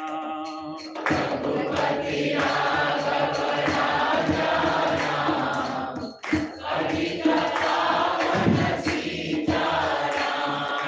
Raghupati Raghava Raja Ram, Patita Pavana Sitaram. Ragupati Raghava Raja Ram, Adhika Pavana Sitaram. So Bharat says, the kingdom and I, both of us belong to Ram. How can one property claim another property? I am also property of Ram, the kingdom also property of Ram. How can I say I claim the kingdom? Have you ever heard one property saying this property belongs to me? So Bharat says it is impossible. Says my connection to the kingdom is through Ram. And he says only a man who is virtuous should sit on the throne. How can I sit on the throne when there is somebody more superior to me? So he says whether it is in learning, whether it is in self-control, whether it is in performance of duties or administrative abilities or kindness or any other virtue, Ram stands way, way above me. Bharat says like that. And he says the moment you install a sinner like me on the throne, the earth will sink, he says. And then he says, he tells his Guru Vashishta, he says, you are referring to Kuru and his sacrifice as youth for his father. But to install me as a king, my mother sacrificed my father only. Kuru sacrificed his youth for his father. But my mother sacrificed my father only to put me on the throne. He says, what kind of a glorious son do you find sitting on the throne which is tainted by the blood of his father? Because I can't sit on this throne. This is not just the blood of my father. It is tainted by the tears of millions of people. So he says, I can't sit on this throne. And he says, if there is anyone in this court who claims themselves to be an upholder of dharma, and they consider my mother's actions to be dharmic, then surely Kali Yuga has come, during Yatra Yuga itself. Bharat says like that. Anybody over here says that Kali is done a dharmic thing, then this is not Yatra Yuga, this is Kali Yuga taken over. And he says, this is not the voice of dharma. This is the voice of ignorance that is born out of affection for my mother. So he says, if all the wise men in this world tell me that I should accept the throne, I will not. Bharat says like that, And he said, and then what he does is, Vashishta has kept all the ingredients for the coronation of Bharat as a king over there. So he has arranged the full ceremony. Coronation is just about to happen. So Bharat goes around the ingredients 3 times, very respectfully, folding his hands. And then he says, if anyone should be a king, it should be Ram. And he says, I invite the entire Ayodhya with me to go and bring Ram back. The moment Bharat says this, the whole courtroom, everyone starts crying tears. And Vashishta starts crying. And then he, internally starts thinking that all my training has not gone in vain. He says, Bharat is a perfect disciple. And he says, today, Bharat has given me the perfect Guru Dakshina. The day our spiritual master feels proud of us, that's the day we have really made advancement in our spiritual lives. It is not easy for the spiritual master to feel proud of his disciple unless and until he actually sees something tangible in the character and the personality of the person. Tangible service that is really something that is heart-touching. The spiritual master to say that I am proud of you, it's not a joke. The spiritual master may say it just to make you happy. But there will be some point in time the spiritual master actually says it from the heart. And when the spiritual master says it from the heart, that day you should know it affected your life. Here, this point is that point in Bharat's life. The spiritual master actually fed proud of him as a disciple. All the citizens started crying in Ayodhya. And they felt righteousness has not left Ayodhya after all. After several days, the citizens, the words of Bharat, it came, it's like, all these days, citizens have been experiencing a venom. It's the venom of separation from Ram. It's like a very dangerous poison that they were dealing with. And these wise words of Bharat were like mantras. And these mantras acted as an anti-venom. They removed the poison, the effect of the poison of separation from Lord Ram. One of the citizens said, Bharat, you are the personification of love for Ram. And therefore, no wonder such words are coming out from your mouth. Another citizen said, the foolish man who hates you because of what your mother has done, because of the wickedness of your mother, such a foolish man will live in hell for millions of years. And another citizen said, just as the gem on the head of a serpent, some serpents have a gem on their head, and they're very poisonous serpents. They have a diamond on their head. So he says, just as a gem on the serpent's head is unaffected by the faults of the serpent, instead, that gem is an antidote for the venom of the serpent. Similarly, he says, you are the jewel that will extract the poison that your mother has spread in Ayodhya. So like this, the citizens of Ayodhya are glorifying Bharat like anything. Bharat, he tells everyone in Ayodhya, all of you come, let us go and get Lord Ram. And immediately, Bharat begins to walk out. And in front of Bharat goes a team. You know what this team is? It's a construction team. Bharat has invited the entire Ayodhya to go along with him. So from Ayodhya till where Ram is, they make a highway. They construct a massive highway. And this is probably the first time in history that a highway is being constructed as people are walking. So there's a whole construction team going ahead. The citizens of Ayodhya are coming and they're going ahead and making pathway, basically, cutting forests and cutting mountains and making a huge road. So if you ever go on the highway from Ayodhya to Chitrakoot on any Yatra, that highway in which you're going is constructed by Bharat personally. And so much organization is going to this highway. And Bharat, he begins to walk. Kaushalya comes to Bharat and tells him, how you reach Ram is important. She says, more than how you reach Ram, when you reach Ram is important. Bharat was walking because Ram went walking. Kaushalya says, if you go walking like this, you reach when? You'll reach after 6 months over there to Chitrakoot. What's the point in walking all the way just because Ram walked? She says, more important is go fast and get him back. And then Bharat climbed on the chariot. Otherwise, he was planning to walk only all the way. So they go like this and they reach a place known as Shringaberpur. How much time do we have to stop now? Another 9-5, another 20 minutes. Okay.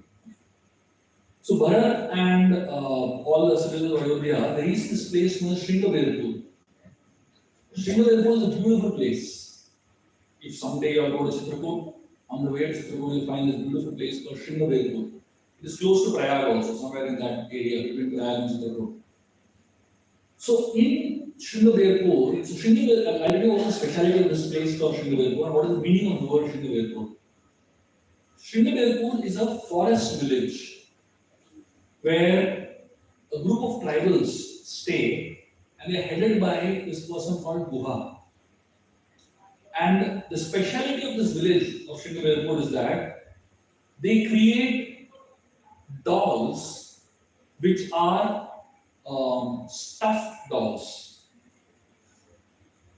The last time I did a katha over here was actually a deer somewhere, I had missing. So what these people do in Shringavirpur is that they create a beautiful deer, stuffed deer. It is not a real deer. They create a stuffed deer which looks exactly like the original deer, and they keep it standing in the forest. So what happens is that when the other deers actually see this deer, they come walking towards this deer and they start smelling him, and they start moving around him. And then these forest dwellers they catch these deers basically. So that's their hunting style. And from this hunting style came this name of this village called Shringavirpur. So it's a way of deception, right? When you're trying to show us something else, but you're actually something else. It's a deception technique. A lot of people use this deception technique in today's world also, in terms of deceiving people. Deceiving animals is one thing, but deceiving human beings by their looks. Shringavirpur was a very, very beautiful village on the banks of Ganga. Guha had 100 boats, and each boat could handle 100 men. That was the strength of Shringavirpur's army of Guha. And the entire Ayodhya Sena and the entire citizens of Ayodhya, they came and camped on the banks of, on the side of, one side of the Ganga river, in Shringavirpur village. The other side of the Ganga village, of the Ganga river, were Guha with his men. So they had 500 boats and 100 men on each boat. And all his men and all the 500 boats were on the other side of the river. Guha, when he sees this army of Bharat coming in, Guha tells his people, all of you stay on the side of the river only. I will go along that side and I will go and test Bharat's intentions. If I get any hint that Bharat has come to harm Ram, I will tell you, I will give you an indication, you burn all the boats and will not allow anyone to cross the river Ganga. The only way to cross the river Ganga is with these boats. If these boats are burned, then nobody can cross the Ganga. So Guha alone, he goes, taking some gifts along with him. He takes fresh honey, he takes some fruits and roots, and goes and meets Bharat. First, he goes and greets Bharat and offers him his gifts. So Bharat asks Guha that is there any other way to Bharadwaj Muni's ashram other than crossing the Ganga? Guha says, only the Ganga can lead you to the abode of the saints. And he says, the river is powerful for those who have not taken complete shelter of her. But for someone who has taken complete shelter of Ganga, she allows passage. So he says, I will help you cross the Ganga if you answer my doubts, if you resolve my doubts. Guha says, and Bharat says, please ask. What do you want to ask? Guha, I know what he asked Bharat. He asks him, have you come here to kill Ram? Straight away he asks him. You see, Guha is from a village.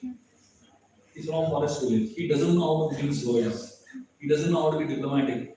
He doesn't know how to, speak things in a very, very complicated way, He speaks straight. Sometimes such people are easier to handle, right? Because people in the cities, very diplomatic people, you don't know only what they're trying to say. They're saying something, but just can't make out what they're trying to say. So complicated, oh my God. These people are so easy to deal with. At least what is there in their heart, they ask. Bharat, he started crying. He said, you have stabbed me with a blunt knife, Guha. He says, why does everyone suspect me? He says, I am here to bring Ram back. I have no other intention other than bringing Ram back. Imagine Bharat's situation. Everyone is doubting him. his Kaushalya doubting him, Vashishta doubted him, the citizens of Ayodhya doubted him. Everyone is doubting him, and he's having to, answer everybody and clear everybody's misunderstandings. So when Bharata says like this, Guha immediately says, "You are one in a million." He says, "In fact, you are the only one. No one can be like you." Guha starts praising Bharata like anything. He says, "What Ram did is not as big as what you are planning to do." Because Ram abandoned the kingdom because he was told to do so. He had no option. But you are giving the kingdom voluntarily. What has come in your plate, you're forsaking it voluntarily. And therefore, what you're doing is better than what Ram is doing. It's bigger than what Ram is doing. So now, if you see what Guha has done, he has done two things. First, he blamed Bharat, and then he praised Bharat. Both are tests. Those who fail the blame test, somehow or the other, so somehow if you pass the blame test, you will fail the praise test. Isn't it? Because dealing with blame is easier than dealing with praise. The moment Guha said like this to Bharat, Bharat immediately offered all that praise to Lord Ram back. And Bharat actually felt disgusted by the praise, that Guha was offering him. And he changed the conversation in another direction. Immediately Guha understood this person is special. This person is very special.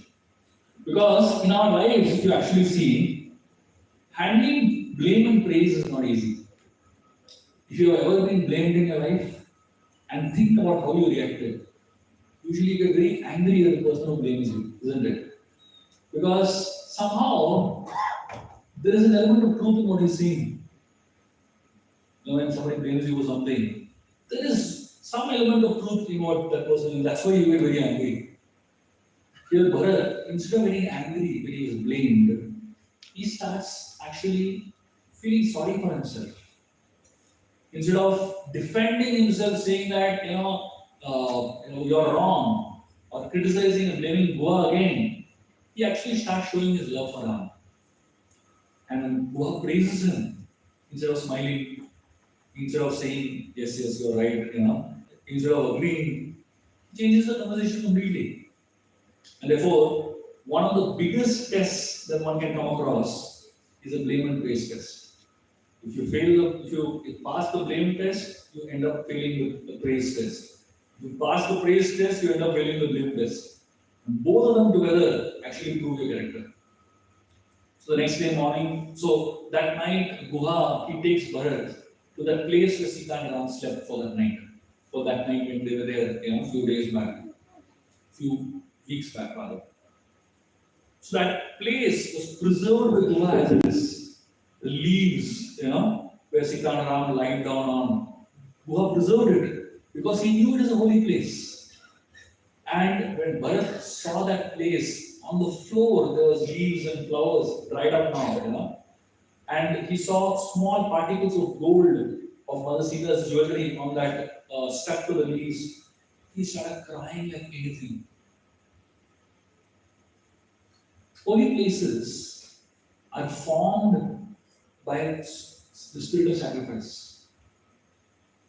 Why do we worship a holy place?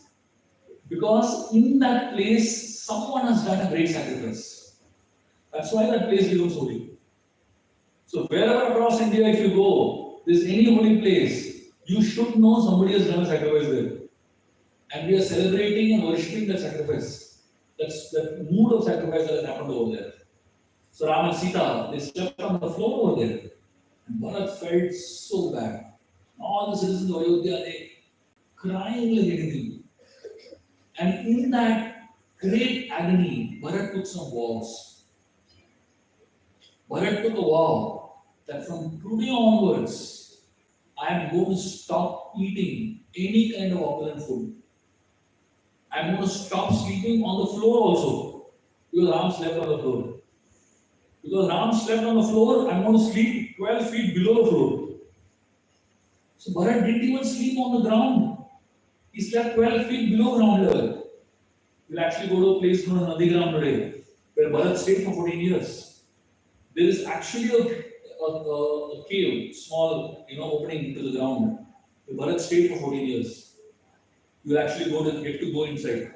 Of course now they have renovated it and all that. But imagine he's actually stayed 12 feet under the ground. And Bharat took a vow that the only thing that he'll eat for the next 14 years is barley mixed in cow urine once a day, and the two without salt. Why? Because Ram was eating kandamur, roots and fruits. Ram took a vow that he'll eat roots and fruits, and he'll drink only honey and water.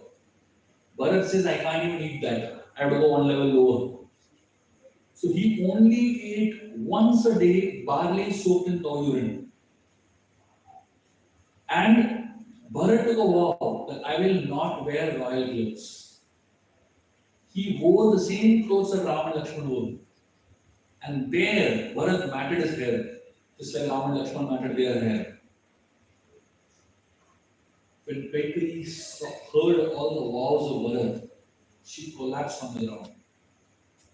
She never ever thought that all the austerities that Ram she gave, she made Ram go through all this, her own son is going to do this. She just completely collapsed. And the citizens of Ayodhya were so amazed with the greatness of Bharat and the greatness of the vows that he took. It is explained that when Ram and Lakshman Sita were in the Godavari river in Panchavati in Nasik, at one particular point in time, it was winter season, and Ram and Sita were going to have a bath in the river, in the Godavari river. So in the winter season, Godavari river is pretty cold. So Ram and Sita were feeling very cold to enter into the river. At that time, Lakshman began to speak about the austerities of Bharat. And then one of the things Lakshman told Ram at that point in time, he told Ram that Bharat, in the cold of the winter season of Ayodhya, Ayodhya's winter season is another level of cold. And if you have ever come during winter season to the north, you will understand. Very, very cold. And Lakshman gives a description of the cold of the Sarai river. He says the Sarai river is so cold in winter that the water that comes out of the vapors, water vapor comes out of the Sarai river, in the afternoon, 12 o'clock in the afternoon, is so cold. He says elephants come from the mountains to drink water in the afternoon, at 12 o'clock in the afternoon. It is peak heat. But when the water vapor from the Sarai river touches the elephant's body, they run away because they can't handle the cold. It's too cold for them. Even elephants don't enter the river, that too 12 o'clock in the afternoon, because it's so cold. And Lakshman tells Ram, Bharat has bath in such a cold Sarai river at 2 o'clock in the morning. And why does Bharat have bath at 2 o'clock in the morning? Because he feels after 4, the saints start going to have bath. The sadhus, they start going to have bath. He feels that I don't want anyone to look at me first thing in the morning, because I'm such a sinner. So if anybody sees me first thing in the morning, their day will become inauspicious. So Bharat says, I don't want anyone to look at me. When Ram hears this, he starts crying tears. And for the first time in 14 years, Ram tells Lakshman and Sita, let us go back to Ayodhya. Forget this exile. Let us just go back. I can't handle Bharat's pain. So Ram is not somebody who breaks his vows. He is not somebody who even will think of breaking his vow. But the only time Ram actually felt like breaking his vow was when he heard about the austerities of Bharat. And that's the place that all of you are going to get to visit today. That place is the most amazing place in the world. Please absorb yourself in the mood of Bharat Maharaj over there. Whatever we discussed about Bharat Maharaj, please recollect over there. Because that is the place where Bharat spent 14 years of his life. And the most amazing thing is that he did not take any of the facilities of the king for 14 years. And he reported to a Paduka of Lord Ram over there for 14 years. And when Ram came back to Ayodhya 14 years later, and he handed over the kingdom to Lord Ram back, Bharat handed over the kingdom to Lord Ram back, the kingdom was 9 times bigger than what he got from Dasharatha. That means he did all the responsibilities of a king, but he did not use any of the rights of the king. Imagine, it's not that Bharat is not eating, he is sleeping all the day. He was working super hard, very efficiently, and he did his service so perfectly, reporting to the lotus feet of Lord Ram. So in that temple, you will find the Paduka of Lord Ram on the throne, and on the Paduka there is a crown. So Bharat Maharaj ruled the kingdom on behalf of the Paduka of Ram, basically. The Acharyas give a very beautiful analogy to describe this. They say, okay, I'll tell this analogy later when we reach the Paduka section. But I'll end with one very interesting thought. So Guha, he becomes very inspired with Bharat, and he takes Bharat across the river. And after crossing the river, they reach this place known as Triveni Sangam, which is Nandayamana Saraswati Prayag, which you all went and came. So when they reach Prayag, Bharat goes to the ashram of Bharadwaj Muni. So Bharadwaj Muni is a great saint. Bharat goes alone there with Shatrugna and one or two people.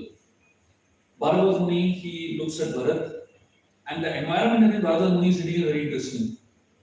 Bharadwaj Muni is sitting among lions. All lions sitting around Bharadwaj Muni. Imagine, lions sitting around you peacefully, And in the same ashram, deers also sitting. Have you ever seen lion-like devotees and deer-like devotees sitting together? Very difficult, isn't it? But in presence of saints and presence of the Supreme Lord, like Chaitanya Mahaprabhu, you find people who are having opposite natures also being peaceful together. So Bharadwaj Muni and all the saints looked at Bharat coming. And Bharadwaj Muni, he went to speak to Bharat. And he asked Bharat, the first thing Bharadwaj Muni asks Bharat is that, I hope you have not come to harm Ram in the forest. Bharat, he is like amazed. He said, "Oh saint, you can see the past, present, and future. If you are going to question me like this, what can I expect from ignorant people?" He says, "Let me assure you that I have no such wrong intentions in my heart. It was my mother's mistake. It was the foolishness of my mother rather. I only come here to rectify it. I come here to take my father, my brother Ram back to Ayodhya, and my Guru Vashishta will vouch for me," he tells. And Vashishta confirms what Bharat says, and Bharadwaj Muni smiles and he tells, "My dear Bharat, you are indeed a good descendant of the Ishwara dynasty." And he says that your intention is very obvious, but I wanted you to speak it out so that anybody who has doubts around me can get clarified. And he says, "I know that you have come here to meet Ram, and I will direct you towards Ram who is in Chitrakoot now." So it is explained that Bharadwaj Muni purposely asked Bharat to speak this. You know why? People like Bharadwaj Muni are like lie detectors. They are lie detectors. And the saints they know when you are speaking lies. And they want you to speak so that from your mouth, in their presence, lie cannot come out. So Bharat spoke, Bharadwaj Muni was very impressed, and then Bharadwaj Muni invited Bharat for prasad. All the citizens of Ayodhya, he said, "Please come, I'll arrange a feast for you all." Bharat is thinking, this is a small ashram, what feast will arrange? He says, no, it's okay, we'll manage. Bharadwaj Muni insists, no, you have to come. And Bharadwaj Muni, he emphatically insists. Bharat says, "Fine, I'll get." They have billions of people there. Only their elephants can drink, thousands of liters of water. So Bharat is not sure what is going to happen, and he says, "I'll go and get my people." He goes and gets. When he comes back, there is no ashram there. Instead of an ashram, there is a massive palace. And the palace has huge gardens. And the gardens have beautiful trees and landscapes. And not just that, there are two rivers flowing there. One river is of juice and one river is of liquor. And all the trees, clothes are hanging, all designer brands hanging, from the trees. All kinds of jewelry hanging from the trees. The citizens of Ayodhya, when they enter this place, they go crazy. They have never seen anything this opulent. They start pulling on clothes from the trees and start wearing them, and start wearing the jewelry. They start putting, tumblers into the river and start drinking the juices and the liquor. And there are beautiful girls who are serving all kinds of opulent food. The citizens of Ayodhya are so happy. Hare Krishna. Hare Krishna. Sitaram Jai Sitaram. Sitaram Jai Sitaram.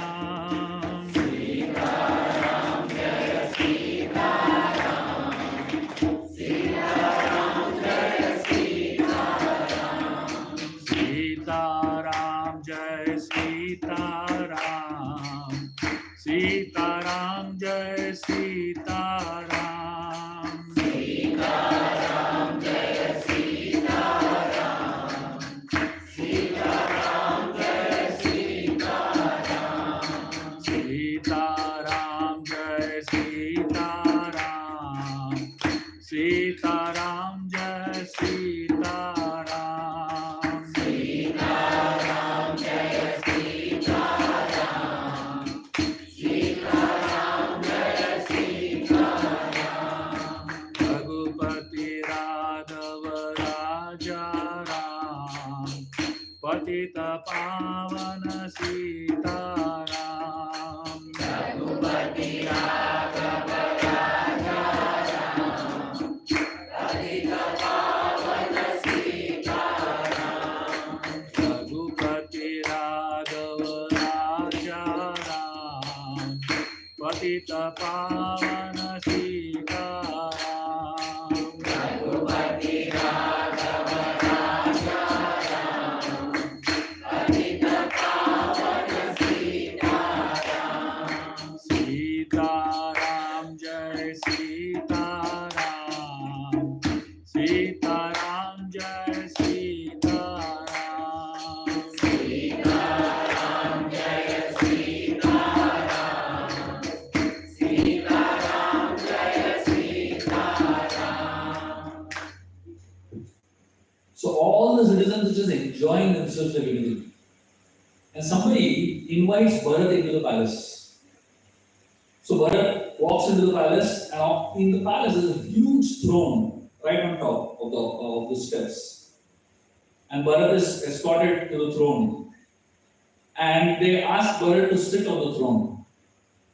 Bharat, instead of sitting on the throne, he sits on the floor below the throne. And he looks at the throne and with his hands folded, as if Ram is sitting over there. And Bharat Muni, he understands this person really has pure intentions. This was the last test of Bharat. This is not a temptation test. So Bharat Muni wanted to create a virtual atmosphere, So till now, everybody was creating some kind of discussions and, but now Bharat Muni actually showed the entire opulence of a king and invited Bharat to sit on the throne. And even in that virtual atmosphere, Bharat was very, very focused. Temptations are very easy to sway you away from your path. But when you think that all the temptation, all the good things in this world are meant for the pleasure of the Lord. When you see beautiful flowers, rather than thinking, I want to use it for my own decoration, you just think, let me offer it to the Lord. When you see beautiful clothes, the first thing you should think is, how the Lord will look in these clothes, So the moment you start offering everything for the pleasure of the Lord, you can deal with temptations in a better way. So Bharat Muni is fully convinced now, this person is really pure. The next day morning, so everybody enjoys themselves all night long. The citizens of Ayodhya are saying, we don't want to go back to Ayodhya also. We don't want to go to Chitrakoot also. We want to stay here only. They're completely intoxicated and they all go to sleep in the night. Next day when they get up, no palace, no rivers, nothing. And their clothes also gone, whatever they were wearing. They have gone back to their ordinary clothes. And they're amazed. It is just it never existed only, it's just a virtual theme park basically. And they all get up, they wash their face, and they all go to meet Bharadwaj Muni. Bharadwaj Muni, he asks Bharat to introduce him to all the three mothers. So Bharat introduces Mother Kaushalya by saying that here the initiated person that you see, she is not just the mother of Ram, she is the mother of the whole universe. She is austerity personified. And then he introduces Sumitra by saying Sumitra is such a divine person. She has given both her sons in the service of Ram and myself. And then he introduces his mother, Kaikeyi. And while introducing his mother, Bharat is like really angry, hissing like a snake. He says, this I wouldn't say as my mother, but I would say she's the mother of all my problems. And then he says, if only this person didn't act so bad, Ram would have still been in Ayodhya. And he was like really hissing like a snake with so much anger and so much hatred in his heart. She was crying. Kaikeyi was like devastated hearing words coming out from her son's mouth like that. Bharadwaj Muni, he tells Bharat, my dear Bharat, if you are going to go to meet Ram, before you meet Ram, you drop all your hatred here. With hatred in your heart, you can't go and meet God. The funny thing in all our lives is that we carry so much of hatred and envy towards other people, and then we go to God thinking that God will accept us nicely. A heart that has hatred and envy inside it cannot have love. So Bharadwaj Muni explains to Bharat that don't blame your mother for whatever has happened. There are things that are beyond her. She is not the only person that is to be blamed for whatever has happened. She is only an instrument in the hand of destiny. And he tells Bharat, please forgive your mother right now, before you go ahead. Bharat, he understands what Bharadwaj Muni is trying to say, and he realizes the importance of the saint's words. And he forgives Kaikeyi, and he goes and embraces Kaikeyi. And both the mother and son are reunited after such a long time. Kaikeyi is crying tears. She expresses her gratitude to Bharadwaj Muni for reuniting her with her son. And Bharat is so grateful that the burden that he was carrying in all these days is just gone away.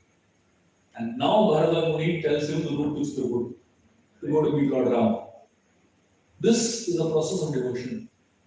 A saintly person first tests your sincerity. And after the saintly person tests your sincerity, then the saintly person helps you deal with all your shortcomings. And then after he helps you deal with your shortcomings, then he shows you the path towards God. So now Bharat is all set to go towards Lord Ram. So we will continue the evening, the discussion between what happens when Bharat goes towards Lord Ram and meets Ram and Chitrakoot. The discussion that we want to see is one of the highlights of the Ramayana. It's called Ram Bharat Milap. It is explained the highlight of the Bhagavad Gita is that section, which is the 11th chapter, where Krishna shows the Vishnu, right? Similarly, the highlight of the Ramayana is this section, the Ram Bharat Milap. So many acharyas consider Ram Bharat Milap to be the high point of the Ramayana.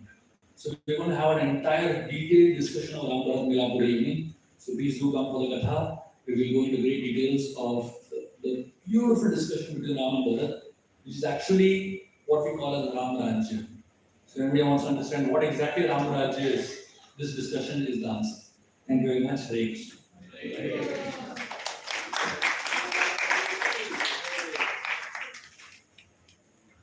Hare Krishna.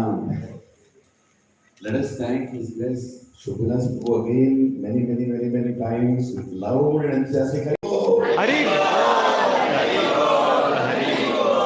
Prabhuji, you are really pouring Ram into our hearts. And words are less to express the amount of not knowledge but realized knowledge and instructive knowledge coming so nicely to all of us. Few thoughts, Prabhuji. Please forgive me audacity to say this, but while Prabhuji was speaking this, in between Prabhuji told that the day one spiritual master is proud of his disciple, his life is perfect. Prabhuji, I am my audacity to say this, not only your spiritual master is well as Radhanath Swami Maharaj, but Srila Prabhupada is definitely watching from there doing you this katha. And the whole ISKCON society is proud of it. The whole ISKCON society. And the whole world is proud of it. The word that you choose to say, the way you put it across, I was really feeling I want to become a small child again and go to school with you being the teacher. Just imagine if this is one of the classes in our children's lives in their schools, what would the world become? Like this Ramayana, this way of understanding, this way of detail. And Prabhuji, if you would have told this katha yesterday, we all would have been disappointed because we would have not liked Ram Janmabhoomi. We would have wanted to go to Nandigram first. And now you have made Nandigram more appealing and attractive than Ram Janmabhoomi. It's like really every day the katha is taking us to the next level. So how many are excited to go to Nandigram now? Hari Bol! Hare Krishna. Nobody, just think about coming to a yatra, not hearing katha. What will we understand about Nandigram? What will we understand now? Was it really when we say we are part of Bharata Varsha? Now the word Bharata has made us, it's making me feel so proud and so blessed that I've taken birth in a land where, such great personality as Bharat Maharaj, was there and he taught us so many lessons and how many are excited about today evening's Milap of Bharat and Ram. So my only humble request now to everyone, we can make the evening lecture also 2 hours. Do you like the 2 hour thing? Hari Bol! Hari Bol! Hari Bol! Just one katha mainly, Yes, right? yes. Because Prabhupada told we can see the Dham with our ears, not with our eyes. So now is the great opportunity. So I request everyone to quickly have breakfast. Really, name these words. Quickly have breakfast. Both of us, we are first going to Nandigram, right? And while coming back, we are going to Uttarakhand, right? So, am I saying sequence? It's the other way around. First Uttarakhand we are going, and then we are going to Nandigram, and both of them have a time to close. So we don't want to go when it is closed, right? So my humble request is quickly have breakfast and board the bus without any chasing, and all the leaders, the 7, 8 leaders that we said, please, the team still exists. Make sure your group gets into the bus soon, and we can come back and have a 2 hour katha in the evening also. At the lunchtime, I'll announce when. Hare Krishna. Thank you. I'm so blessed.